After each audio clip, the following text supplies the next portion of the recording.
This is all literally trial and error. People are buying you, people are buying me. And at the end of the day, you know what you can control, and you can control yourself. You can control how you treat your customers. You can control your customer service. And that's what's going to bring you back your customers. Keep it simple. As simple as you can. But yes, definitely I had moments of, I just don't want to be here. Welcome everybody to another episode of Creators Over Consumers. I'm your host, Marlon Wong. I am here with none other than Mrs. Alexandra Ramirez, a local mother, entrepreneur, businesswoman, and a staple. Keep them coming. Yeah, a staple in the community. Oh gosh. But Alex, who is the owner and founder of Latin Roots Market. So pleasure to have you here today. Thank you. How we met was actually through a vendor fair. I don't know what you call them. I'm not, a school bazaar. Bazaar. There's you go. Many different types of events. Correct. There's festivals, fairs, all kinds of stuff. Yes. But yes, it was a bazaar at St. Timothy. St. Timothy. I was actually there supporting my cousin. Shout out to Tahara because she's at Jammin' Jams. Jammin' Jams, best jams ever. Yeah, and I just decided to make use of it, and especially now that I have Event Center Miami here, doing a vendor market was something that I was looking forward to possibly hosting, but I know nothing about those type of things, so I was like, let me go to the experts, the people who are doing this. Made my way. It was a year ago. Was it? It was about it was last spring, because it was their spring bazaar. Time flies. That's crazy. Absolutely. So a year ago, and then we finally actually made something happen recently, which we'll get into. So, welcome. Thank you, Marlon. Welcome. Thank you for having me. Appreciate it. Pleasure to have you here. So, Latin Roots Market. Tell the people, I know a little bit about it, tell the people about your business, what exactly you do, what kind of products you make, and how you got into that. Or what's special about your products, I should say. Okay, so Latin Roots started about 7 years ago in Austin, Texas, where I lived for 14 years, 3 years ago. And yes, going back this summer.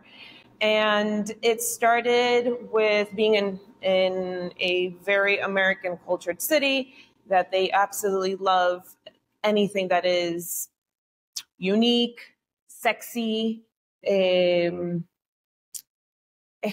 how do you say, scandalous, like just loud, Latin, I guess definitely popped out. So I love my roots, and I just wanted to create something, build something where people can get their hands on anything that was Latin America, rooted from Latin America, any type of products curated by me. And then simultaneously, or years before that, Maria Victoria, my two dear friends, started Maria Victoria. Their very first 5 pop-ups were in my house in Austin, not because I had Latin roots, just because any reason to have a mimosa, have a party, bring them. So loved hosting, having them, and everything that they stand for to this day. It was just something that I enjoyed being part of. Latin Roots in Austin had nothing to do with Maria Victoria. I actually brought root orbs from Creative Gardens here in Miami, and I would take them to Austin. And that was my first product that I was going to start my little Latin market, if you will. That took off, and I actually just stayed with that for a while as everything else was trying to find its way. And then we moved here. When I moved to Miami, Maria Victoria, the girls asked if I could be the distributor, the voice for Maria Victoria in Miami. And here we are, 3 years later. It was received open arms, and it took off. It allowed an avenue to open to create a community. I knew no one here in Miami I lived in Miami before, but I was a young professional, hospitality. Work was my thing. Drive from the hammocks to the beach every day of my life. Never doing it again. It's worse now, I'm sure. No, worse now, for sure. Gosh.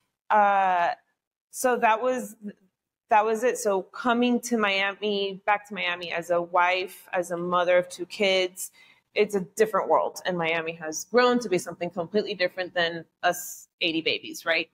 So pretty much I learned Miami all over again.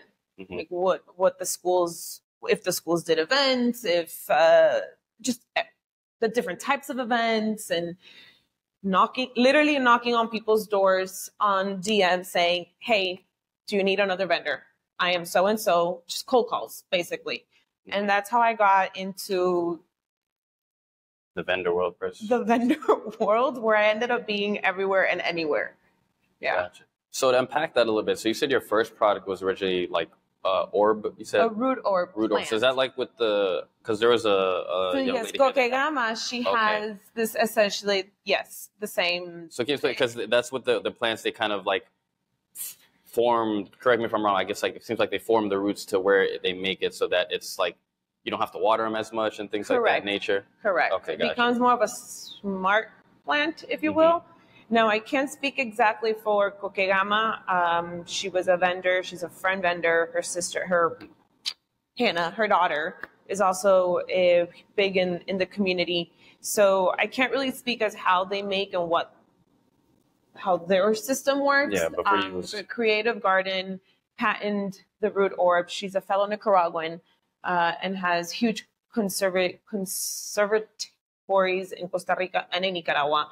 So she's all about the green thumb, all about sustainability, and she intertwines the roots with a material that just basically becomes a smart plant. Gotcha. So for non-green thumbers, that's the way to go. Absolutely. Yeah, right here. So beautiful. They're beautiful. No, I'm definitely not a green thumb, so I need some of that. And I was talking to her at the fair, which we'll get into, about possibly doing something here because it's an indoor space, and one, like I said, I'm not a green thumb. No, that's more of like my dad and my family. And it's very aesthetic. It's beautiful. For sure. It look really cool. So what made you decide to get into that part? Because you said you were involved in that first before you got into Latin Roots Market or being a distributor for them, correct? I just wanted to have, I had a side hustle before an Etsy shopper here, and it was fun on paper. And I just created anything and anything out of paper. No printing, no coloring. Everything was layer upon layer. So I have a creative mind, may not always be organized, but I'm always go and trying to think of something different. Sometimes I stumble my toe, but eventually just let go and it will, the path opens up. And Latin Roots just seemed like something I wanted, I don't know, call it inspiration from above. I don't know, just something I wanted to do. And little by little, from being from Nicaragua, I wanted to bring in products from Nicaragua. I had a friend that was from Colombia. She was going to bring in some stuff for Colombia. So it was just an idea, and we were going to see where that went. And it brought me here. And I stayed with the bags. Hey there, it's Marlo with Event Center Miami. If you want to stay up to date on the latest news and exclusive deals that we have going on here at our venue, please be sure to sign up for our newsletter at www.eventcentermiami.com.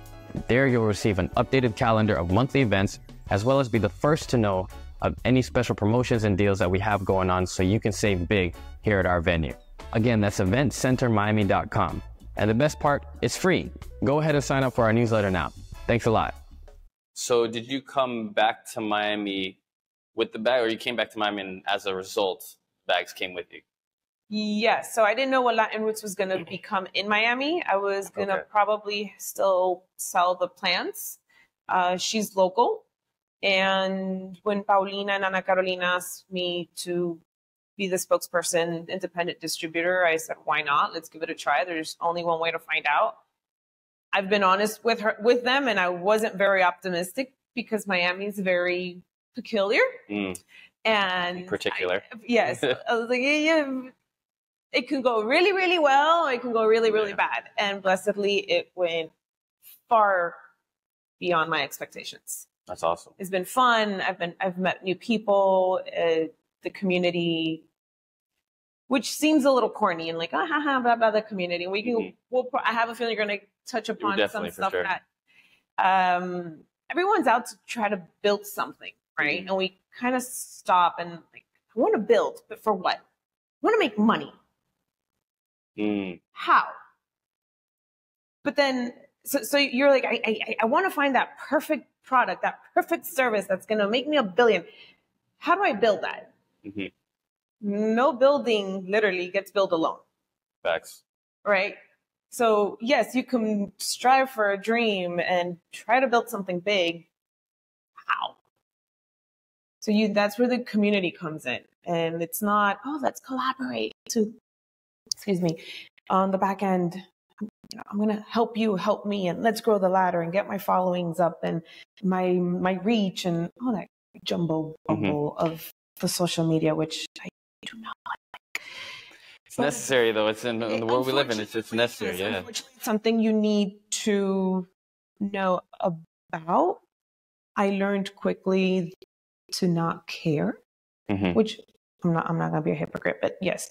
There's often times that I have to look at my activity and kind of see what works and what doesn't work. But I stopped a long time ago trying to figure out what the amount of likes meant. Yeah, I think that's a big thing now, and definitely want to unpack some of the stuff you just said, because one, I don't think, to what you said, like when, a lot of people, they, especially nowadays where, all these sexy things on social media and YouTube and stuff, like people want to start a business, start a this, we're all guilty. I'm one of those things like, oh, this looks great. Should I get into Forex trading? Should I do this? Should I, real estate, whatever it might be. But I don't think people, kind of to what you were alluding to, like understand, one, how to build that business. They just, hey, I want the end goal, but how do we reverse engineer that and actually get there? And sometimes, you can learn from people who have done it. Maybe you've done it in a company or like working under or alongside somebody who has done it. And sometimes you just go into your own and you just bump your toe and hit your head a couple of times and you figure it out on the way. So 100%. I am not a business. I don't consider myself a business owner because my husband does all the business, money, Excel spreadsheets, all that. So you're the face. I'm the face. You're the face. I'm the face. Rightfully so. I'm the energy. We were talking earlier. I did hospitality for 8-10 years. So I literally love talking to people. It might take me a little at first, but then you got to shut me up. I don't like the attention. But again, if you get me one-on-one, as here, now you gotta, Alex, cut it out, right? Stop. But I don't like the social media part, but I love the market part, like the parts of the markets and pop. You like meeting people and being creating people. Connection, as corny as that sounds.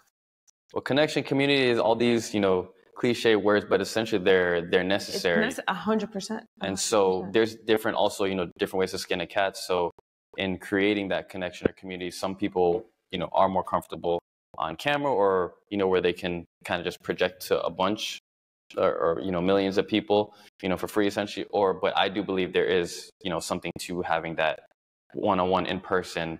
Obviously with COVID happening, that kind of probably changed things, but I think we're kind of getting back to that. And most people are realizing that, hey, because I know a lot of people, they love to work from home and things of that nature. And that's a whole other topic. But essentially, I think more people are coming back to actually, going out, working with people, going back into the office, because you miss out on certain, things or news or even opportunities sometimes by just not being in and around 100%. People or areas. The dynamic helps tremendously. I mean, with the events,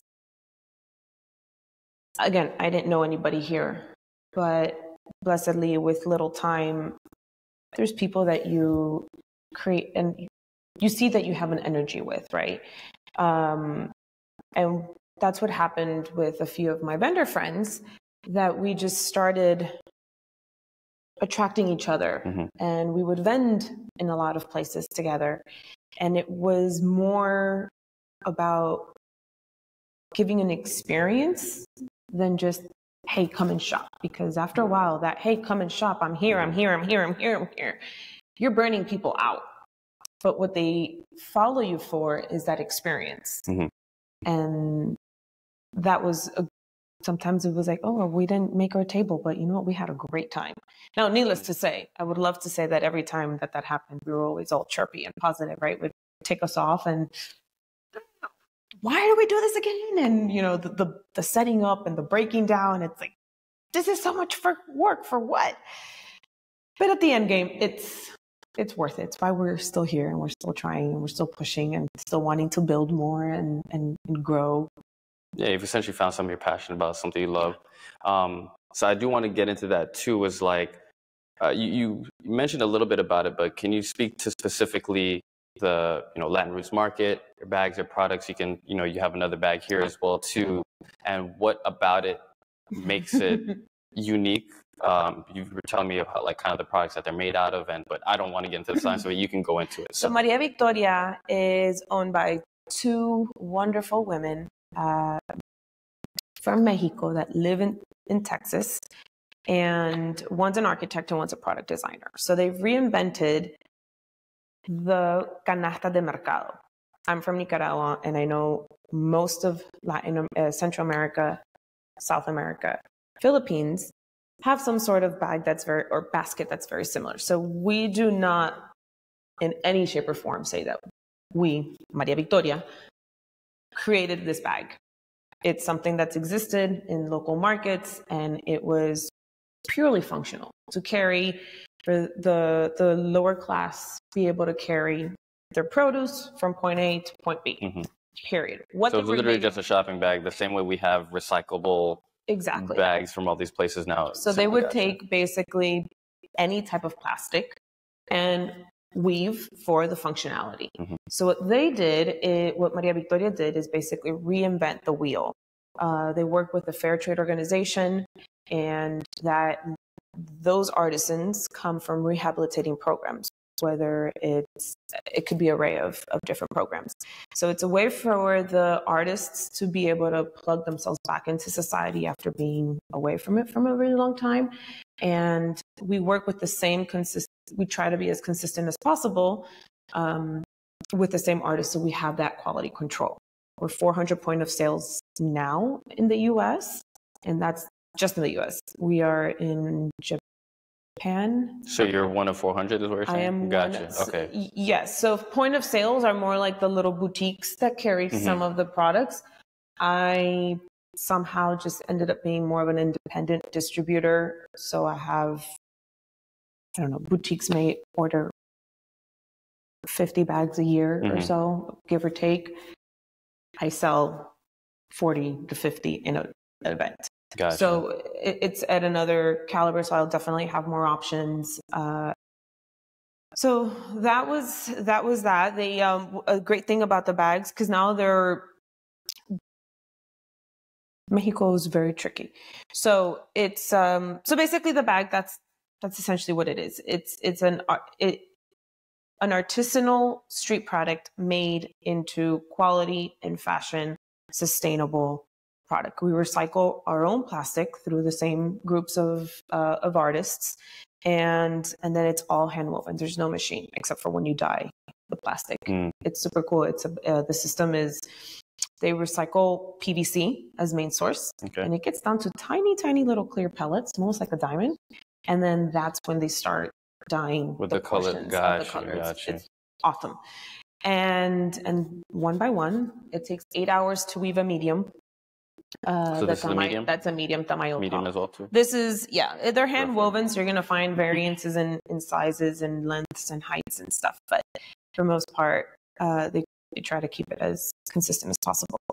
And that was it. It's a bag that's for all terrain. Mm-hmm. Literally, you can wet it. You can wipe it with a Lysol Clorox wipe, throw it in the ocean, rinse off the sand in the pool. I mean, you can fold it up, flatten it, travel with it, computer bag, briefcase bag, travel bag. I mean, the sky's the limit. No, it's definitely definitely not just a beach bag, but it's the first thing that comes to mind. Yeah, because you think tropical and like it looks very, like you said, durable, sturdy, made for the elements itself. 100%. But like you said, with fashion today, you can depend on the colors you have. I'm not much of a fashionista, but you can put it with anything. So yeah, absolutely. It's a pretty cool bag. Awesome. So now you said you sell roughly about 50 per event. So I want to talk about the events part now. You mentioned that you were into it before in Austin. And I was just the house. They did all the Oh, so that was just them doing, yeah, they came to you and say, hey, we just want to host. It would just pop up like a Tupperware party, just first party at my house every few months. Because you already had like a relationship with them, you had a connection with them? We were friends way before. Okay, gotcha. Yeah. And their story is pretty, so they were in a dark place, both due to trying to get pregnant. And after many, many dark moments, they just decided, for lack of a better word, flip the page and put their energy into something positive. And they're, again, with their culture with their love for their culture and their background, they just united two special powers, like I say, architect and product designer, and reinvented something that was already existed, something that's already functional, but they just took it up a notch, or a whole lot of notches. And so I was just, here, come to my house, pop mimosas, let's have some fun. So during that time, you were with doing the orbs, but you were doing vendor markets. Yes, but it was on your own with a different product. Completely different type of. I did more farmers markets. Gotcha. We would try doing more of the fashion and the mom lifestyle and that kind of approach. So can you talk about now, like you're back in Miami, then how did the idea come to you where now they're asking you to be a distributor? Were you still involved in the vendor life down here before Latin markets, or? No, I knew nothing. As a matter of fact, I would get some feedback with some of my family or friends, like, hey, how do you think this bag would do in Miami? And the feedback was not like, yeah. Like, well, you have to try, maybe, it depends, and da-da-da. So I came in hesitant, even though I was realistic, and I said Miami's very particular, but there's only one way to find out. And that's something that me and my family have always just, we're risk takers, and what's the worst that can happen is a no. It doesn't work. You won't know until you try it. And then you move on. Yeah, that was definitely, I remember that because that was something you said at the end of the event that you had here, which we'll get to as well. But so take me now through a little bit of the journey of, excuse me, take me now through a little bit of the journey of being a vendor, doing festivals, shops, markets, things like that. Can you talk about the ups and downs of the grind itself? Because I can imagine it's not. Recipe for success. None. Zero. None. This is all literally trial and error. You may have the best product in the market at a cent a pop, and you want to you may have the best product. There is no rhyme or reason. What's rhyme or reason? Yes, to any of this. There is no pattern for that I can tell you, Alex, this is what, no, nothing. Trial and error. Why? Because I'm going to give you an example. Although this is very multifunctional for all ages. I mean, I've got the minis that go for toddlers all the way to grandmas love them. You would think festivals where there's a lot of kids would be great. I don't do kid festivals anymore. That's just a personal choice thing. Because I tried a few. School, no school, Boca Raton, Miami, you call it. And although the events were a high production and highly well trafficked, it was not an event for my product.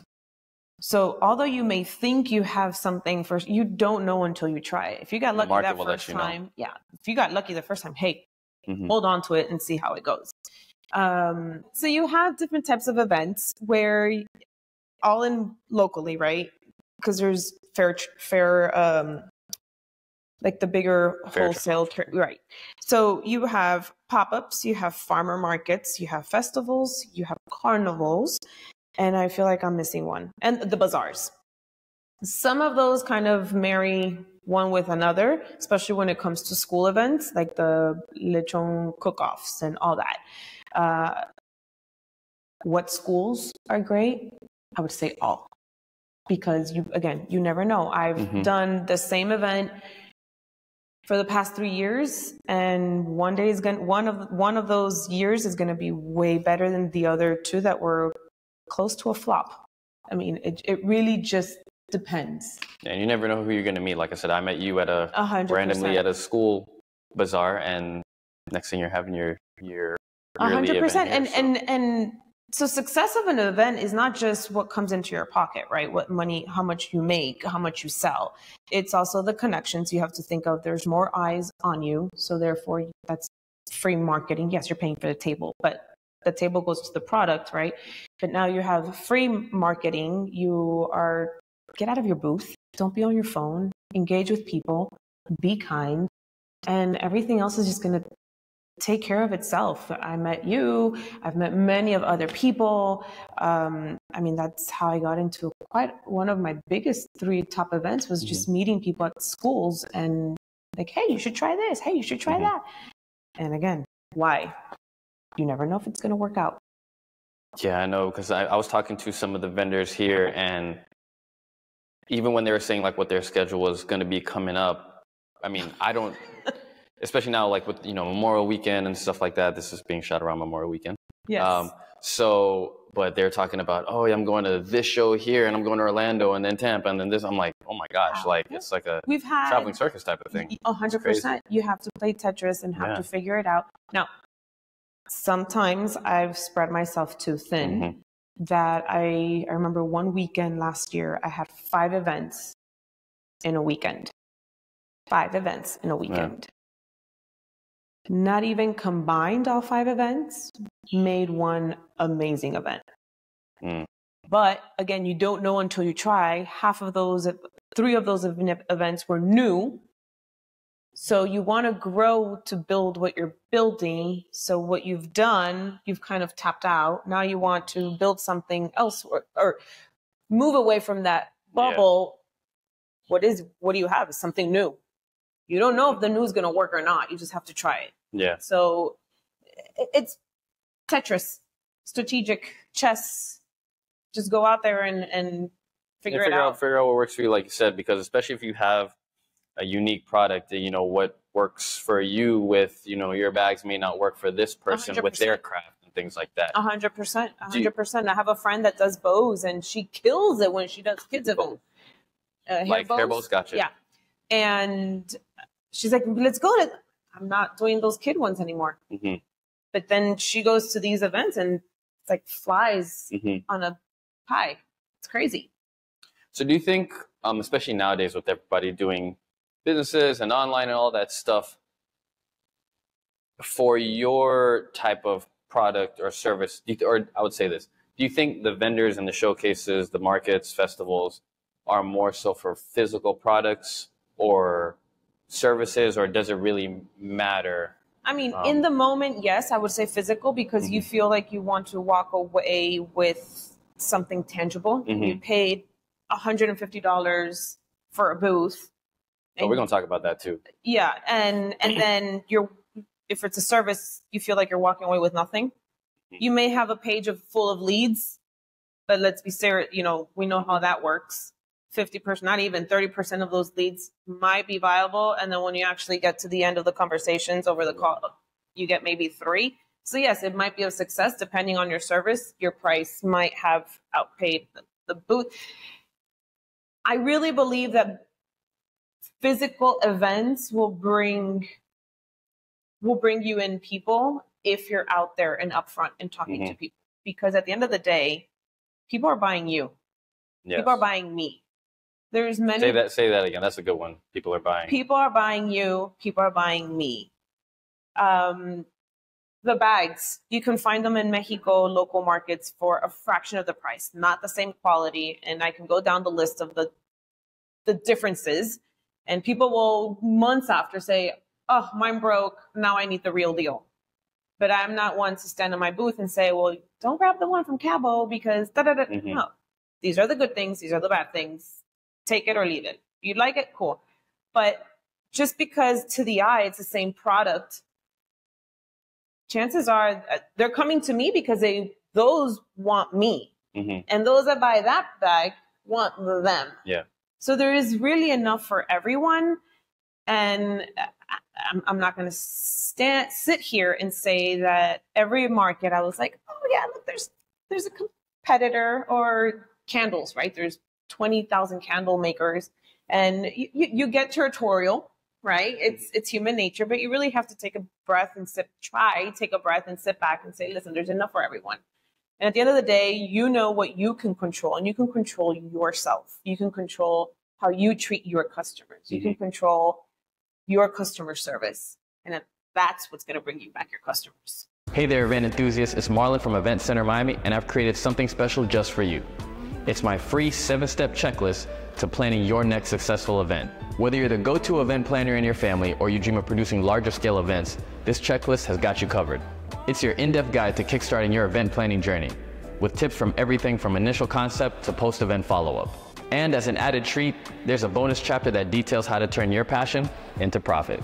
So if you're ready to unlock your blueprint to planning your next successful event, go ahead and click the link down below in the description for my free 7-step checklist to seamless celebrations. And let's turn your passion into profit together. Happy planning. Can you give some, because I love what you're saying about people buy you. And that's one thing that I've, heard and have definitely taken to heart, especially with my business now.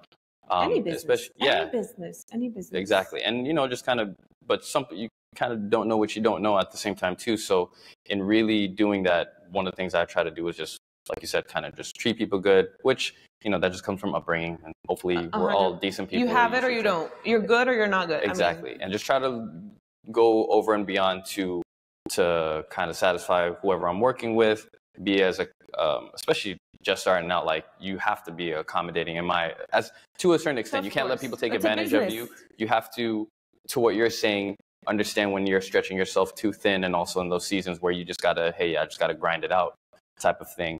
But I love that. It may pay off at the end as well, and that happens. You see that, guys. I know nothing. Everything I've said, I really still know nothing. And I'll tell you why, because I'm moving to Austin. And yes, I'll still be with the brand, but I don't know what Latin Roots is going to become. Of course. So I've actually just made a story yesterday. Tell me what you guys want to hear from me. I am not an influencer. I do not want to be an influencer. I don't think people care of what I'm wearing, who I'm wearing. This is the link. You'd be surprised. Because you said people buy you. But that's not... Because you said... So 100%. I'm the same way.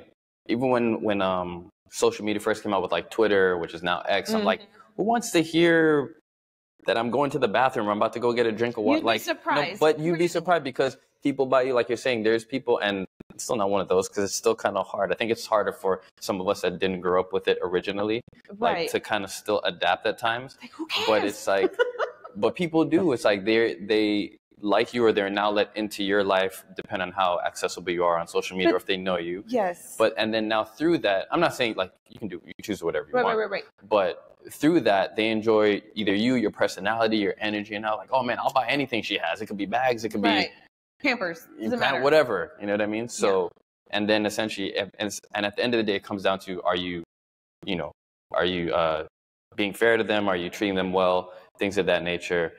Do you have a good product that also helps business-wise? But like you said, they're buying you, so. Yeah, and at the same time, be yourself. Yes, be kind, be nice, be accommodating.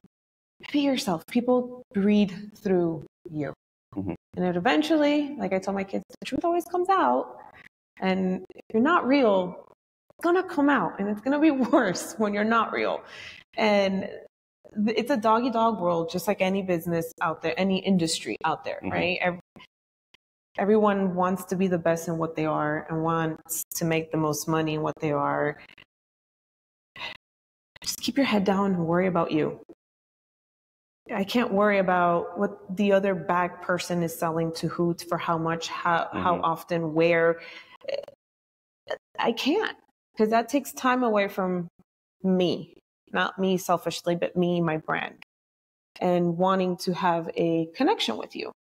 I think a lot of this is just psychology. It's human nature. It's understanding people, for sure. Find your gift, if that makes sense. And I'm not even trying, I have not found my gift yet, but find the God-given gift. And it's not really yours to keep. It's for yours to use to build others, to build you. I don't know if that makes sense. I get it. Like It makes sense to me. I think what you're trying to say is like, by you being a good steward of your gift, right? Yes. And now trying to, whether it's a craft, whether it's a talent, you're working on, you're perfecting, you're sharing it with the world, sharing it with your others. energy, your kindness, your positivity, whatever it is, that's a God-given gift that if you keep it to yourself, you're doing no justice. Yeah, nice. And sharing it with others, essentially it comes back to you, and now it either teaches you how to build upon it, be better, improve it, which essentially makes you better stewards, like you're saying, kind of a cycle, and which then is really cool. you build together, because now you have someone else with you, and guess what? You're building them up, you're building yourself up, and that's the genuine, let's collaborate. You know, it's not forced, yeah, exactly. Versus, hey, let's just take up, you know, a sterile branded, picture with your bag in my background, and then just tag. Where does that tag get you? So create connections. And the only way doing that is by knocking on people's door. I knew no one here, literally no one. And I can walk away with a group of people that I will miss dearly. That I'm trying to bring back to Austin for one of the events over there. Maybe I may have to do a Mamacita over there. And maybe I may have to. We'll get into the Mamacitas and the event, and I may have to take a trip because I've been meaning to go to Austin. I've still never been, but I hear, especially maybe in my younger days, I hear it was when it was more of a college town. I don't know how it is now, but that was more the life or the vibe you want. You can find it in. That's what I hear. It's very diverse and a different type of diverse. Versus like how Miami. Oh, for sure. But to touch on one last thing with kind of vendors, so you did mention, your kids, and I want to get into family as well too. But let's say I'm your daughter, or I'm a young person, a young woman or young man, and I think I make the best chocolate chip cookies in the land. Everybody makes chocolate chip cookies. Every store has them, but there's something about it that I like, or whatever my gift or product is, and I want to now get into this world of showcasing my talent, my products. Can you give me some actionable steps to kind of start on, and what to kind of like almost a little mini roadmap based on kind of what has worked for you? It may not work for everybody, but of course. So it depends on the product. So we're just going to go with the cookies. Have a name. Don't focus too much time on the perfect logo, your color brands. That always changes. What was it? Amazon changed their logo bazillion times before it became the logo it is, right? It's part of growing. Yeah. So that's a good thing. If you change your logo, it's because you're growing. That's a good thing. Start with something that just calls you, that's simple, that signage, sure, why not? Once you step into markets, and for cookies, I would say start knocking on farmer market stores, or do free sampling to kind of get your foot in the door into small local coffee shops, restaurants, just a pop-up free, right? Give something to them. And with that said, because in a lot of our events, we always say, give a donation for a raffle.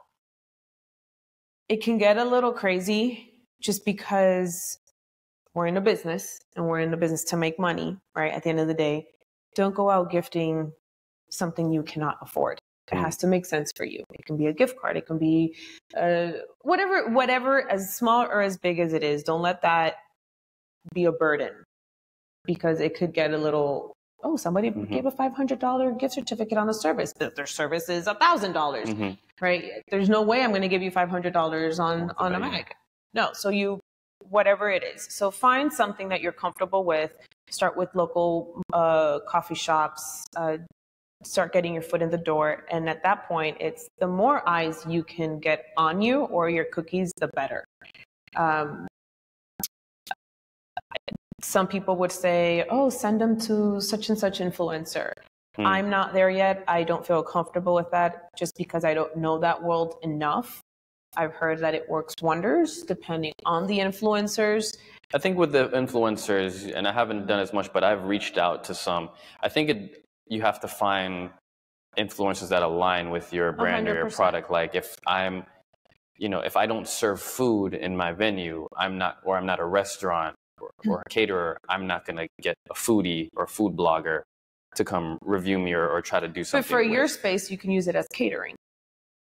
Hey, Correct. to your next event, hey, I can help you find a dessert person for your baby shower. I don't know. I'm always open to ideas, so we'll talk. Right. So you can definitely get creative. Teacher appreciation is a very easy way to get one cookie around, grab a classroom or two, or 2 dozens. But again, it's not my money. But just find different creative ways to get your as many eyes as possible on your product, on your cookie.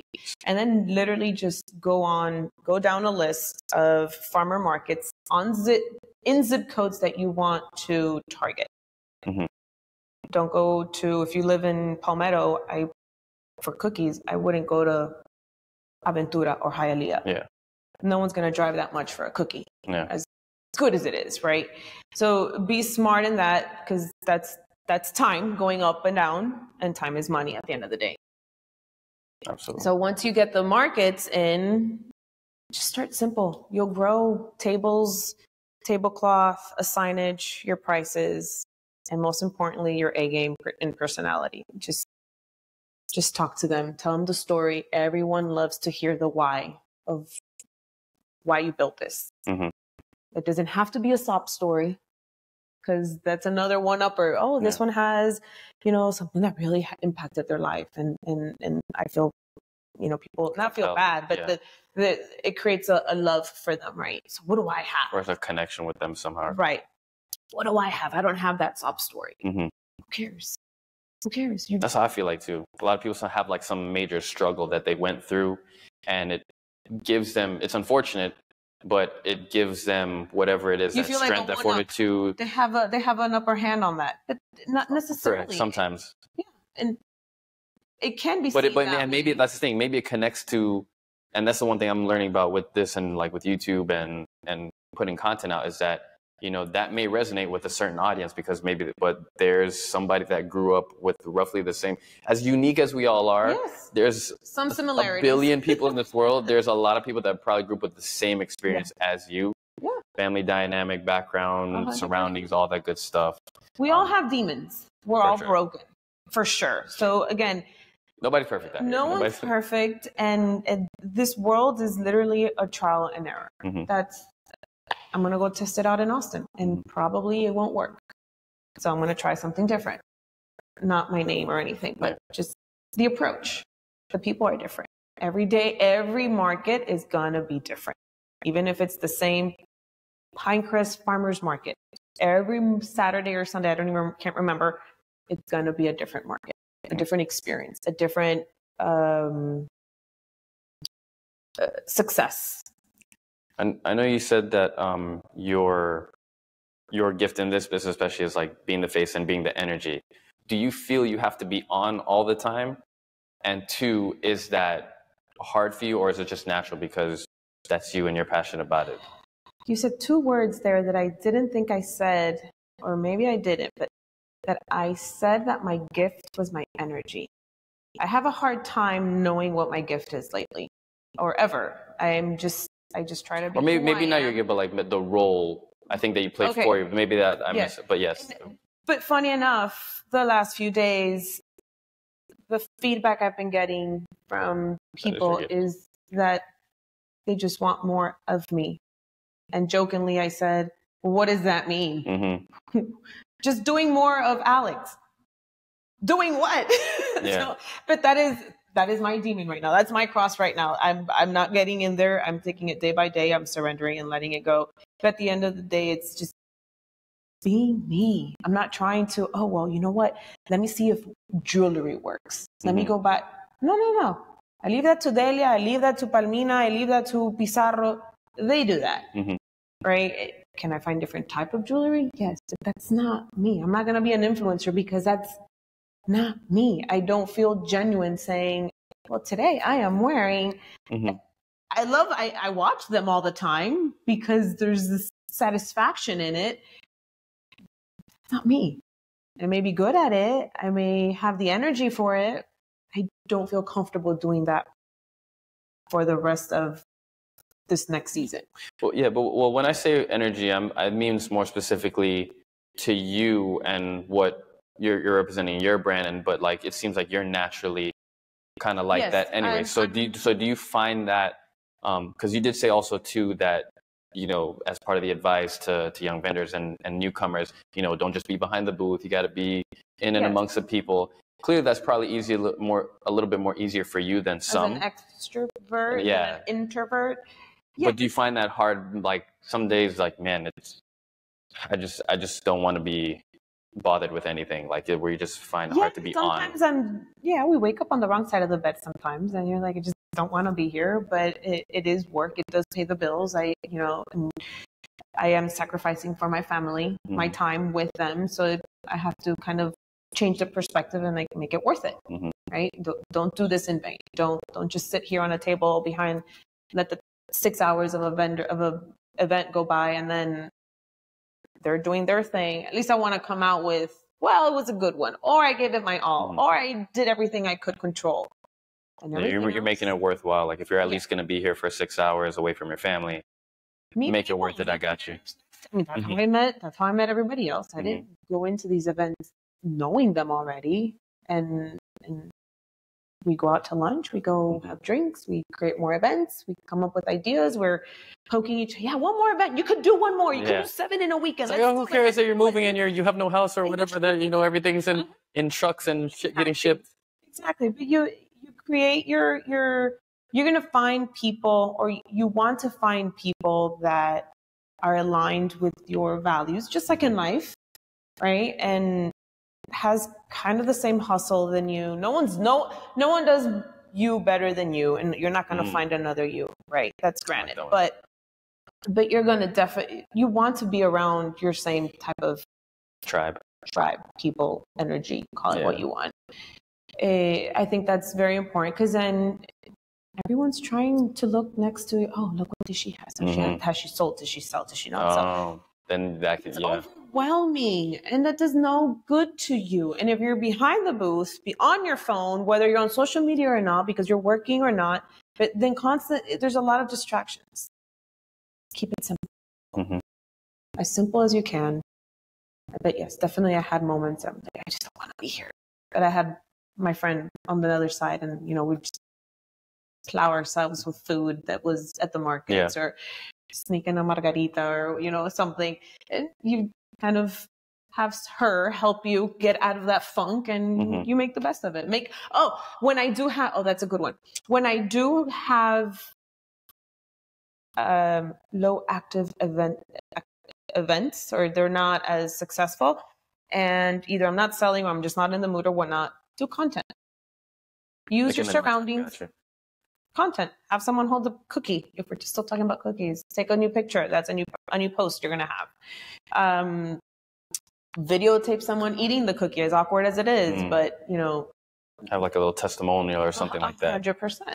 That one I learned a little later in the game, but when I found myself sitting doing nothing because it was either raining, Mother Nature in Miami, then shit, what do I do? All this time, the table, this, I have a different background. Let me take some pictures of my bags. And a lot of my posts on my Instagram is from events, where there was a chair, a bathroom. I remember a weird one was the wallpaper of a bathroom.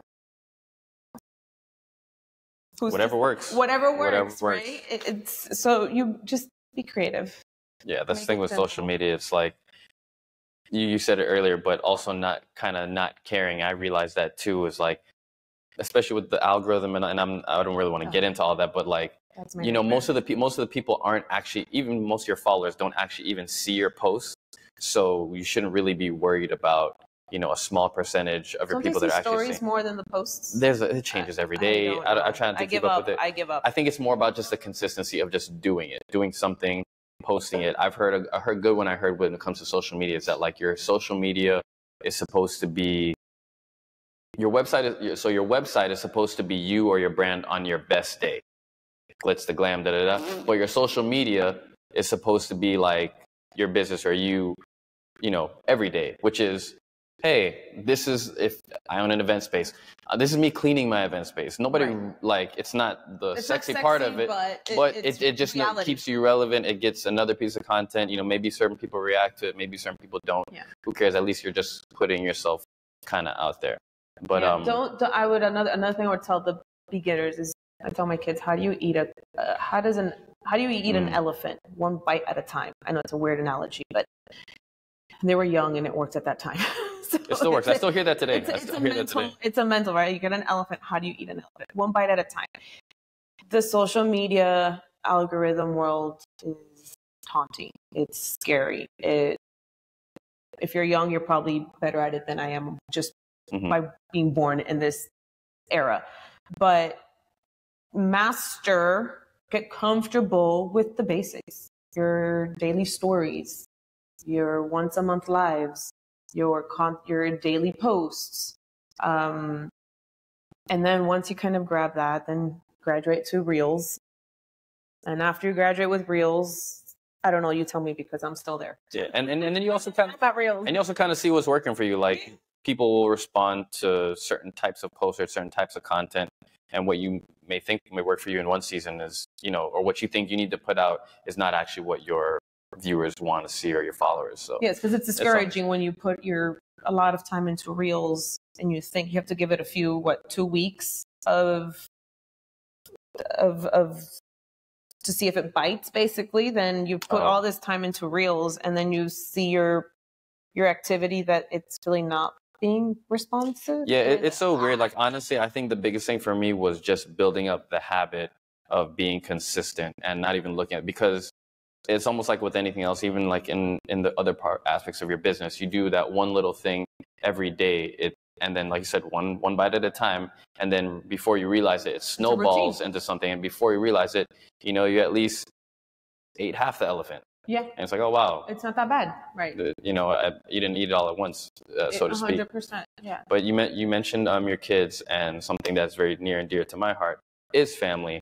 And I would like to know, so how do you balance being a mother, a wife, and a business owner, running around events and all that stuff? Like, and now you guys are moving soon, but like, how do you balance all that? It's my husband is amazing. There is no, like, this is your responsibility, this is yours. No. I mean, that man has taught me how to, you know, even though he's taught me to, right, let's jump in and figure it out. We'll make it happen, right? I've always had that mentality, but it takes me longer. I sulk in it. I get myself into it. I stress over it, and then I go into beast mode. Now with there's this reel going around that the husbands are I have the job I never applied to or I applied for. Yeah, that's essentially Alex and my husband. And, your husband's name is Alex too? Yeah, Alejandra and Alexandra. Oh, okay, gotcha. Okay, that's right. Alex, yeah, and so he's definitely taught me to skip the foreplay of getting into beast mode and just like, all right, problem, assess, panic a little, I'll do my thing, and then quickly go into beast mode. Yeah, we're more in most cases. I won't speak too generally. Right. Most men are like a little bit more solution or like. He's a mathematician, so he's very. Yeah, give me what I need to know: who, what, where, and why. Yeah. I don't need to know all the extra stuff. To disassemble when. Sometimes I do it on myself, but most of the time he helps me. I cannot say come now because he's Tasmanian devil. I have to, it's more work for him to just, everything needs to be off the shelves and ready to pack because that man moves faster than, he's just like in and out. He's got a goal and it's to get out. And that's it. I'm more like, oh wait, how did that? Yeah. But that's more of DNA as well. But so yes, I don't have a method to balancing. Social media, I sell a lot through my phone. So my phone is my work. I can't clock in, clock out, because even if they do text me at 11, lately I've tried not to, and I'm pretty good about it. But when you're starting, every sell, you feel like it. Every lead is a potential sell, right? So that one knock, that one DM, that one call, that one text, jump on it, right? You have to hook them. And it gets tricky at first. So you just have to learn, be honest to yourself, be fair to yourself. You know, we talk about treating others with respect and kindness and the customer and creating that, do that to yourself as well, right? So there are times that I'm like, shoot, I really have, after 3 o'clock that I have my kids in the car, I'm still at it. So I try at 3 o'clock not to answer a message. Unless they're in an activity. Yeah, and trying to be present, like with it when it, yeah. Yes. I think that's one thing that I've learned too. I mean, I don't have kids, but like some people talk about having boundaries. So when you're, like you said, when you're at the market, when you're at the fair, those 4, 5, 6 hours, where you could be with your family, but be there, right? If you're with your family, you know, be there, be present. So I think that sounds very important. Camila will help me. She's my oldest, and of course, she used to help me more. It's not too cool for mom. No, I'm kidding. She would like definitely help me, and she's strict when it comes to checking people in it. Not strict. Regimented. Yes, and more calculated and more organized. So she's more like dad then? Yes. She's got my sass with dad's type A. And so she'll keep me, no, mommy, this wasn't hers. It's hers. So when she's working with me, I can let free. And I love to watch it. She's done my lives with me before. My lives is once a month, which I'll have to get back on track. But once a month, I would showcase about 100 bags. And it becomes more of a sell on the spot. They would claim, they would buy, they would pick up the next day. And then the following day, we would send out invoices. So whenever Camila was on that with me, it was smooth sail. Well, it wasn't. It was a shit show. It was fun. It was a fun shit show, but people already knew that of me. Yeah, she's keeping it on track. She's keeping the program. All right, we got to go through. It's like HGTV. Like correct. You're just talking about all this extra stuff. She's like, no, look, hey, we gotta sell these bags. Right.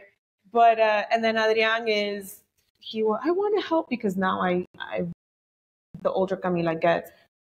And this is not maybe about balance, but it's a way to incorporate the family into the business, which I think it's a huge lesson for them. No, I think it's super cool because like having been a former teacher and being around, I've worked with kids since I was 18 in all different types of aspects, from like basketball camps and teaching and all that stuff.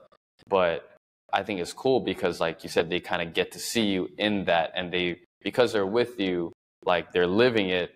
They may not even realize. Some days they may hate it, like, oh, mom, I don't want to go to the market with you and all this stuff. But they're learning the work, what it takes, and how to build a business, essentially what works, what doesn't. It's not glamorous. Exactly. But then now that definitely will help them, whether they go to work for somebody or, you know, whatever path they choose in the future at some point, and kind of like building something and the working morale, for them. it helps. It's their foundation. Absolutely.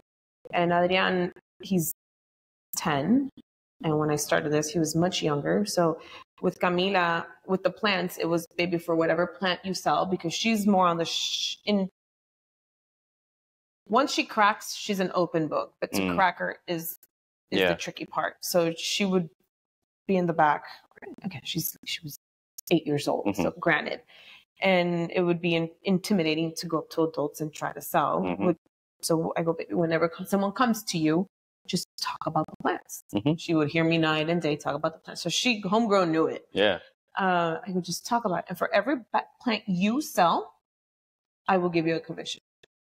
So that started. It's when that part unlocks, it's like, oh, I can. Okay, yeah. And then now she gets paid whenever she works with me. I pay her hourly because she is working.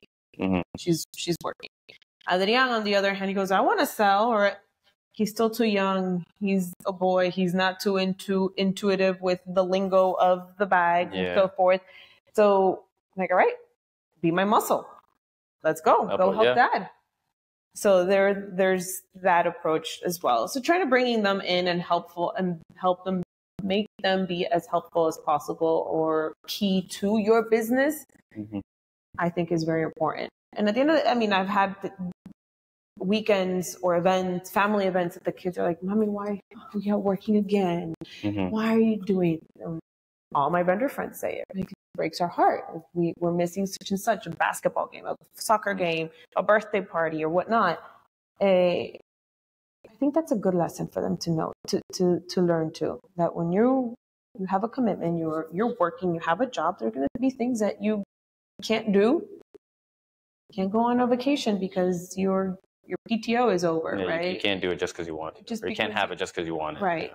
And it's saying, baby, look, this, what our sacrifice pays, and I've laid it out them. It's like, look, I made this for your birthday party. I just made your birthday party.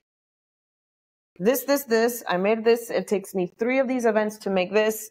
This is how the world works. Right. Let's go on that Disney trip. Things they don't teach you in school. Right.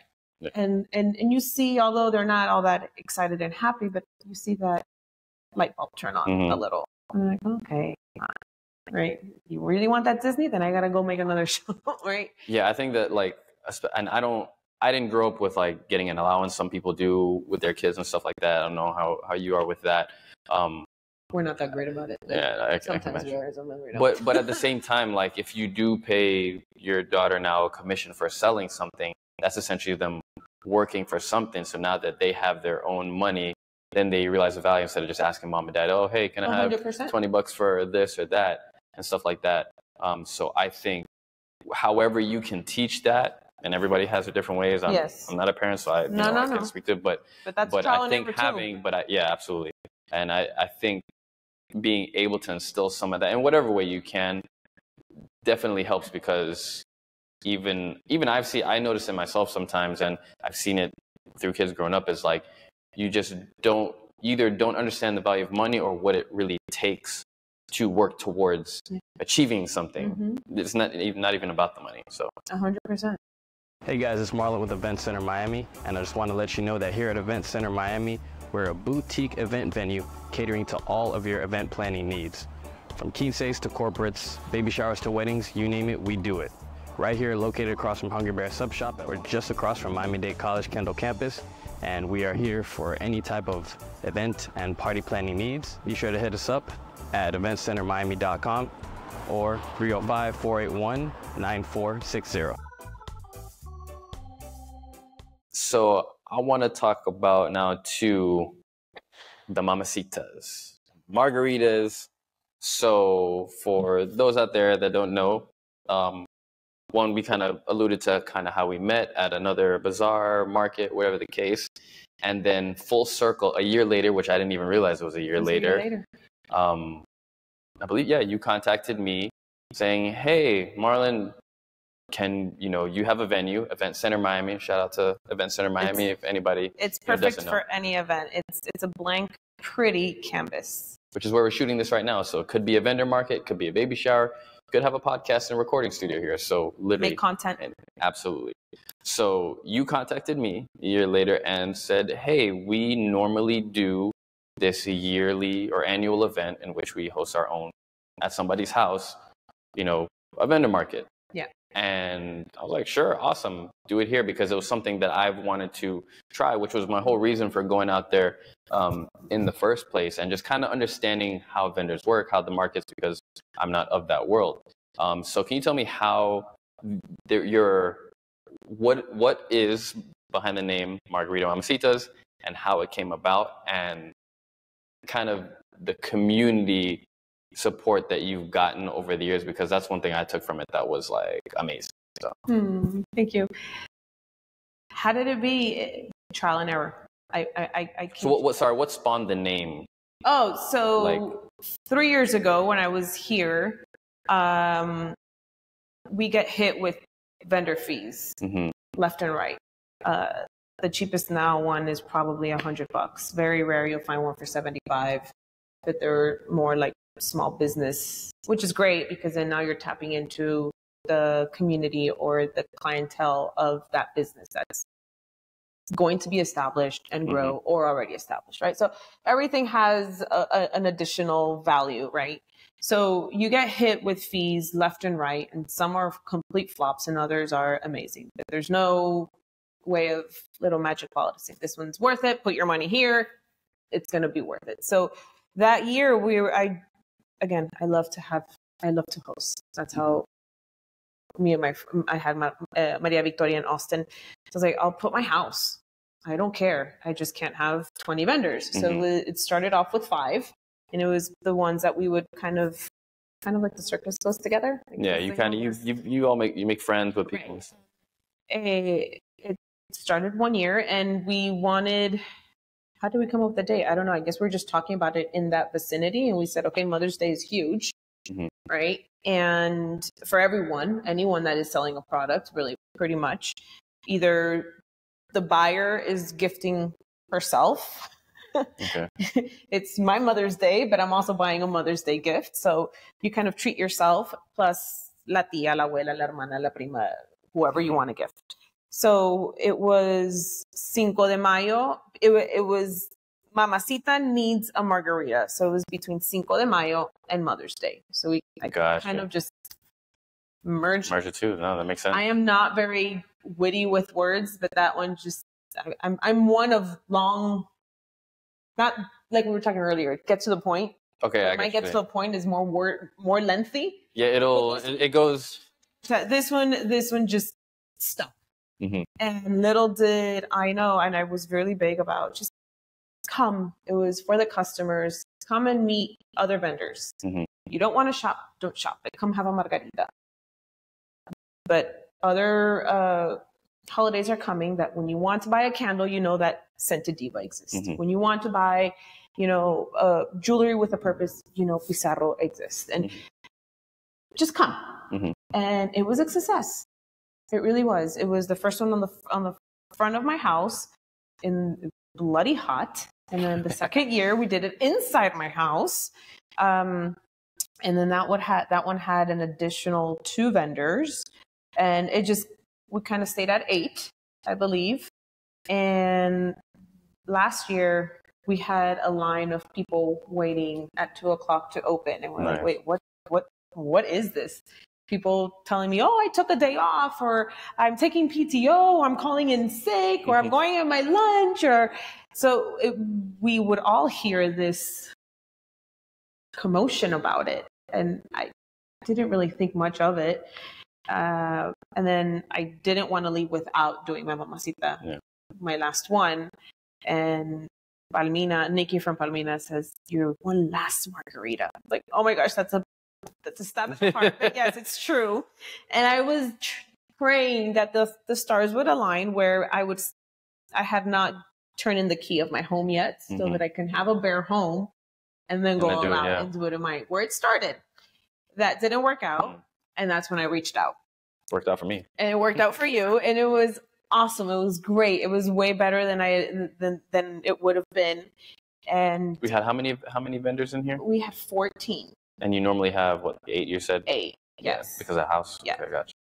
And it was overwhelming. It was overwhelming. It still is. I'm kind of in denial of everything now that I kind of see it from a step back.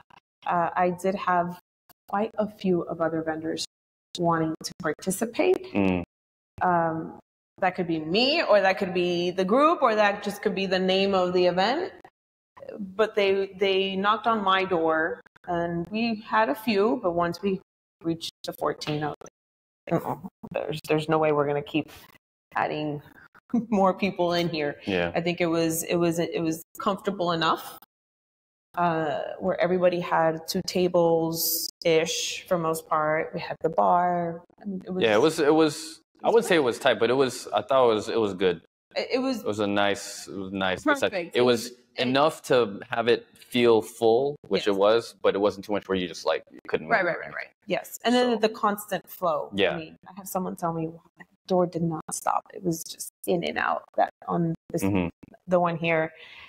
So it was, for me, Mamacita is an experience. Yeah. I want people to feel comfortable. I mean, one year in my house, I had 2 customers just sit around my kitchen island talking till the end of the event. Just shooting the shit. And it wasn't even a close friend or the best. She just liked the vibe. She's like, I'm sharing Margarita. You said Margarita, so I showed up. Exactly. And she bought maybe one. And actually, not even for me. She said, I have way too many of yours. I came for blah, blah, blah. And she just stuck around. Yeah. No, I mean, it worked out for me because me and my sister, we bought our Mother's Day gift here and stuff like that. She's like, oh, we should. I was like, oh, yeah, go ahead, pick some stuff out. And it just stays for me too. 100%. And then also I met Vero, who makes I love banana bread. I love banana bread. For people that don't know me, I was like, I'll buy them all. I'll buy them all. So she sells them every time. The kids fight over it. My husband fights over it. So yeah, she was one of the OGs. The OGs. Yeah. Gotcha. So you said when the event itself first started, more people came than you expected. Was that built off of mostly were you marketing to, hey, anybody and everybody come, or was it like you kind of had your people and your following of buyers that would come, then each vendor had their own, or was it kind of a mixture of everything? So that is it's a two-part answer. One of an advice and the other one the way that we kind of between ourselves, the vendors, try to make it like we pump each other up, and it's like advertise. You don't have to pay to advertise. I'm not talking about the ad booster ad. No. The point of these events, whether it's a school or a home event, is so that you get more eyes on you. Different eyes, because you're going to tap out your own customers at some point. That's everywhere, right? So how do you reach more people? Doing more of these events. Now, if you have a business and I have a business and we come together and we're going to just because you have 10,000 followers and I have 1,000, I'm not going to sit back, or you should not sit back and say, oh, he's got all the followers. He's got people. Yeah. It's going to be a full event. No. The point is that your people meet me and my people meet you. And if you do that times the other 8 vendors, you're going to have a decent house full. I mean, it's the probability game, right? But if there's many vendors that aren't genuine and that they will just sit back and advertise the day before or the week of. But to your point, not all your followers see your posts consistently. I had the night before Mamacita. Oh, I can't wait to get to your, I'm going to arrive to your house 20 minutes later or earlier. No, I don't have a home. Yeah, right. I've been blasting this for about over a month. I don't have a home, right? Granted, life, I'm not expecting everyone to see everything and breathe and do, but it works. That's the name of the game at the end of the day. We want leads. Those leads are our followers nowadays, right? So do your part. Luckily we all have that same mentality, right? So that helps. Blanca she blasts, Palmina blasts, Pizarro blasts, and everybody does the same. Love and Neutral, Delia, now if you have 10 other events, I get it. You shouldn't blast all your 10 events at the same time, because then you're going to get confused. Yeah. Confused and ignored, really. Oh, here she goes again. Right. So you just try to space them out.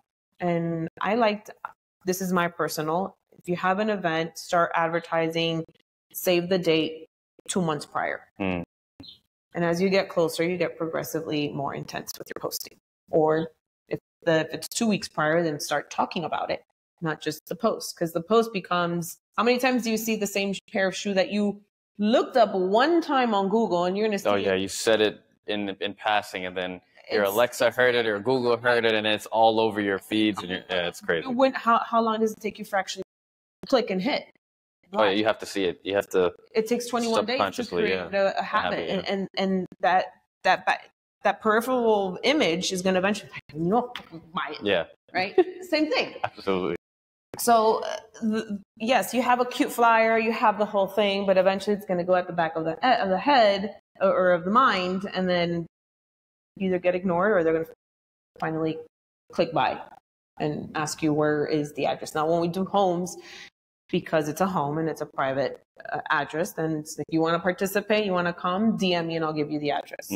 Well, again, back to the event, like the event itself turned out amazing. So I'm thankful that it worked out. Hopefully it worked out for you.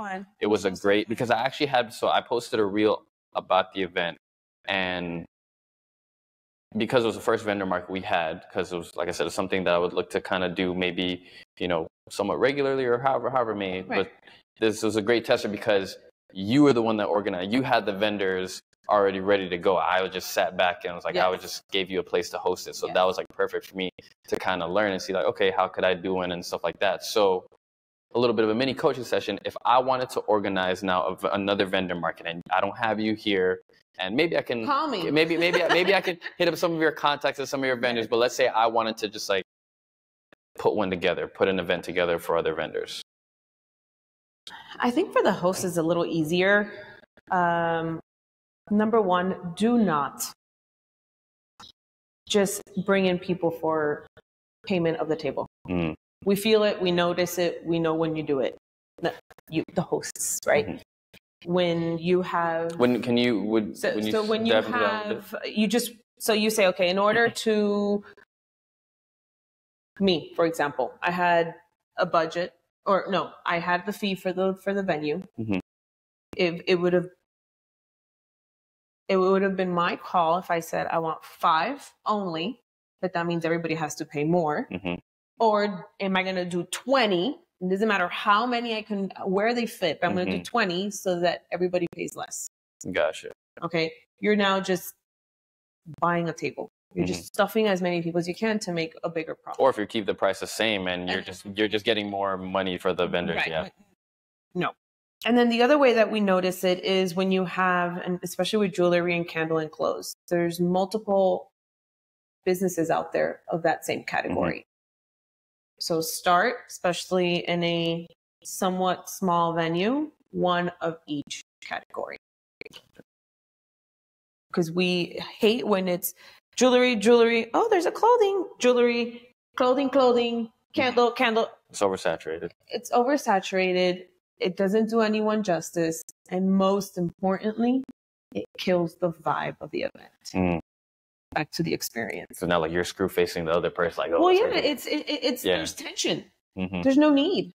Especially you'll always have customers, because that's even in Nordstrom. But why does this cost this if so-and-so? You're creating unnecessary tension and you're killing the vibe. You're killing the experience. And yeah, you may have 10 new vendors next year. But what is that? It doesn't go. Yeah. At least in my book. So you're kind, you're hospitable. So you've got that. You've got an awesome venue. Just meet people, and people that would. Here's the psychology, right? Here's your space is going to bring people that walk in through this door a feeling. So what is that feeling that you want? Mm. People that eventually have a baby shower or something, right?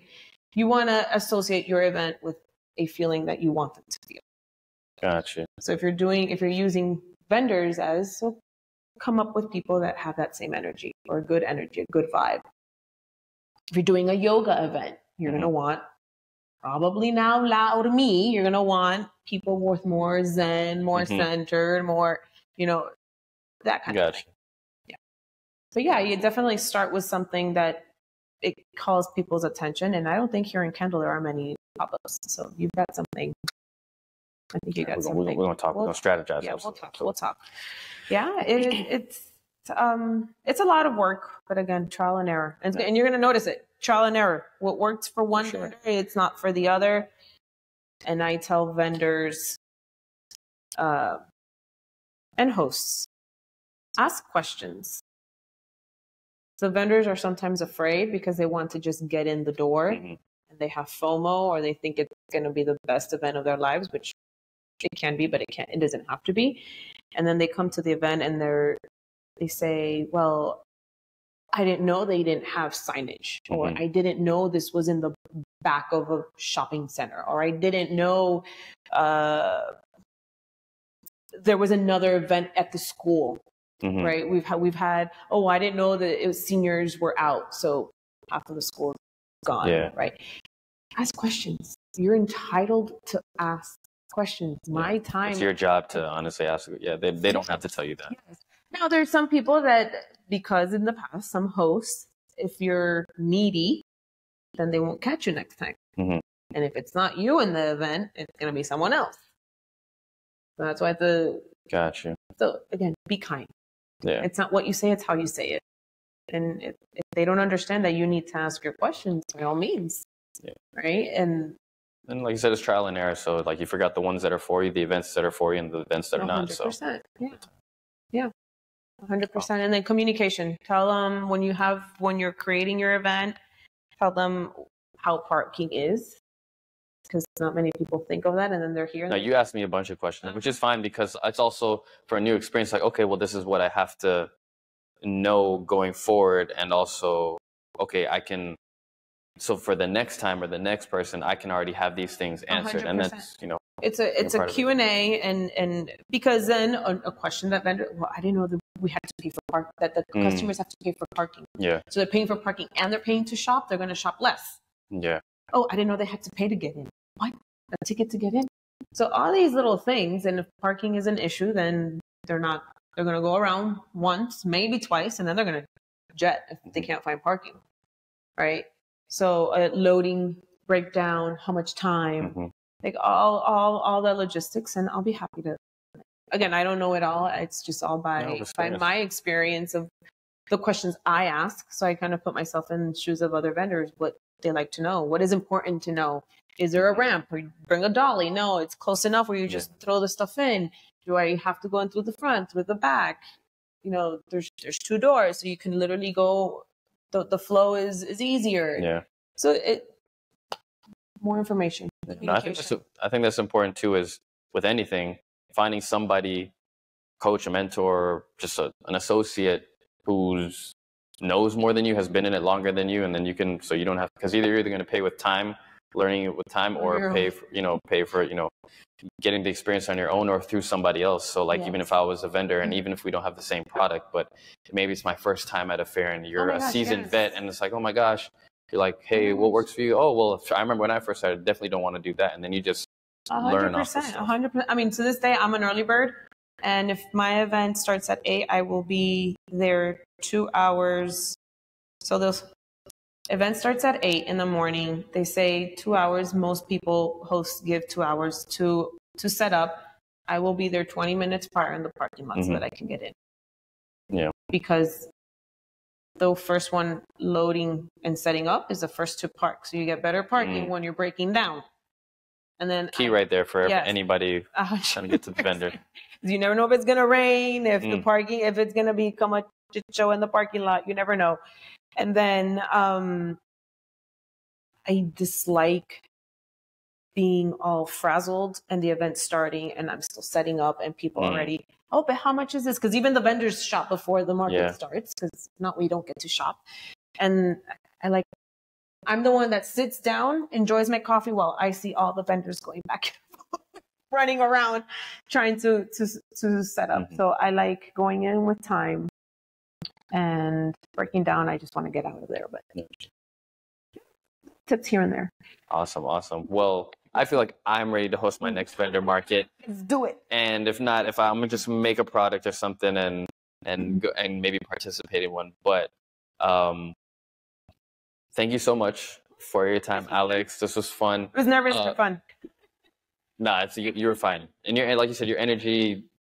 I knew this would be fine because one, even just kind of even though we haven't known each other a long time, just getting your vibe, working with you and stuff like that. I was like, oh, she'd be a perfect person to ask and it also just kind of made sense. Like you're an entrepreneur. I'm, the crowd that I'm trying to appeal to is that local and all that stuff. But you're not going to be local anymore. No, you're moving. What's next for you, your family, for a Latin Roots market? Plug anything that you need to. Lord, where people I follow do not know. Definitely, I'm always going to be with the bags. Probably not just only bags, and that's where fill in the blank, TBD. We are moving back to Austin, Texas, where my 2 kids were born, considering it home, but family is here. So we definitely will be back for the holidays. So wink, wink. I may want to pop in a few of the bazaars here and there. I will definitely be doing my lives once a month, so you can always catch me on there. Yeah, where can people find you? Latin Roots Market on Instagram. My website will be constantly updating once I'm settled, not right away. At the moment, I am not completely. I have very, very, very, very few bags left. All in the back of my trunk now. I don't need storage, so I can shop to you. No, I'm not sure. I'm letting go of the steering wheel and seeing how and where that takes me. A few ideas here and there, but nothing concrete. I'm sure you'll be fine. Yeah, I'm sure. We'll definitely be fine. It's just want to be patient. I know where I'm going. Yeah, that's the hard part with anything in life in general. But once again, thank you so much for being here. This was fun. Tell a friend about the space. Obviously, can't wait to have you back again. Hopefully, you can do another market or pop back in and get all your vendor friends as well to collaborate on something. So it'll be fun. It definitely. The space is great. Again, it's a clean canvas. It's clean because the walls are white, which holds for any type of theme, coloring, branding, all that stuff. And I mean, they even have salsa lovers here, right? Yeah, so now we got salsa classes going on here. We got a lot of stuff going on. It's a chameleon. You can really make it whatever you want it to make. This is podcasting in one wall, and then you've got the rest of it. There's bar. It's beautifully. The bathrooms are cute. They're clean. You've got parking. It's great. And Marlon will definitely help you out. He'll make it happen. Absolutely. Well, thank you so much for letting me make this happen. Yes. And thank you for. I wish you all the best, safe travels, and all the best in everything that you're doing and your endeavors. And one day I got to come out to Austin and I'll hit you guys up. Just call me up. Yes. Gotcha. Thank y'all. All right, thanks so much. Appreciate it. Bye, y'all. Thanks for watching till the end of this video. If you found the information useful, please be sure to subscribe to my channel. Thanks a lot, and I'll see you on the next one.